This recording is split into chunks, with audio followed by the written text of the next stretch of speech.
İkinci Dünya Müharibəsinin gedişatını Ukraynalı və Belarusiyalı partizanlar meşələrdə apardığı mübarizə ilə dəyişdilər. Yəni, ola bilsin, o bilirsiniz də, Brest qalasından başladı müharibə. Ondan sonra birinci Belarusiyanı tutdular, sonra Ukraynanı tutdular, sonra yavaş-yavaş gəlirlər, Leningradı tutdular, Moskvaya gəldilər və Moskvanın o Ximki bölgəsində Alman ordusu yerləşmişkən Ukrayna partizanları meşədə arxadan Almanları vururdu. Bunların irsi yaddaşında partizanlıq var. Və həm sizin efirlərinizdə, həm digər efirlərdə mən dəfələrcə vurğulayırdım ki, Rusiya ilə Ukrayna müharibəsi Rusiyanın qəbul etdiyi, vətəndaşlığa qəbul etdiyi və necə deyərlər, özünkü kimi necə deyərlər, assimilə etdiyi Ukraynalıların Rusiyada terror aktları başladıqdan sonra əsl müharibə başlayacaq.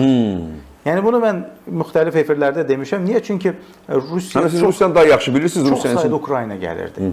Və onlar bizimlə bərabər, Azərbaycanlılarla bərabər eyni bazarda alver edirdilər. Onların miqrant haqqı bizdən daha çox deyil. Baxmayaraq Rusdur, daha da Slavyandır, baxmayaraq pravoslavdır, amma haqları bizdən çox. Onlar gəlib vətəndaşlıq alırdılar. Və vətəndaşlıq almağı Rusların sarı saçlarına, mavi gözlərinə aşiq olduğu üçün deyildi.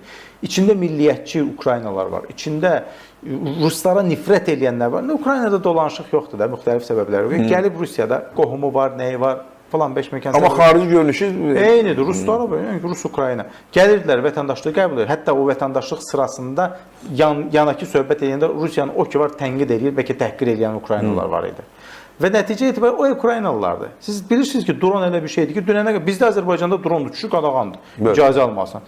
Dünənə qədər Rusiyada dronlar hər hansı bir avialübitel mağazinə gedirdin, orada satırdılar açıq şəkildə, iqruşka, oyuncaq kimi. Və onun 100 qram qaldırma qabiliyyəti varsa, 100 qram trotil partlayışı bilsinədir, yerlə bir eləyərək, yəni ki, bir 100 kvadrat metri yerlə bir eləyir, 100 qram trotil, geksagen. Onun içine 100 qram geksagen qoy, ateşləmə sisteminə onun bir dənə işığını yandırıb söndürməyə qoşmaq, yəni elektronikada minimum anlayışı olan, mən məsələn jurnalistim, mən də onu eləyərəm. Elə bilməsinlər mənim nəsə bir dron fəaliyyətim var. Rusiyada bunu elə oradakı Ukraynaların özləri oyuncaq mağazindən aldığı dronla da eləyər. Yəni Moskva City'yə düşən dron o demək deyil, Ukraynadan uçub gəlib.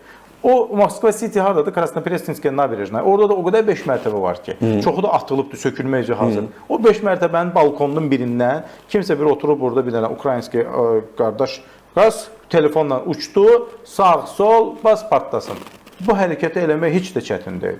Onun üçün istər Moskvada, istər digər şəhərlərdə o Ukraynalıları ki, onlar qəbul elədilər.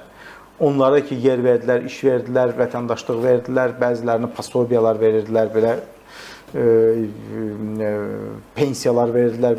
O Ukraynalar indi hərəkətə keçəndən sonra Rusiyanın halı necə olacaq, onu heç Putin özü də bilmir.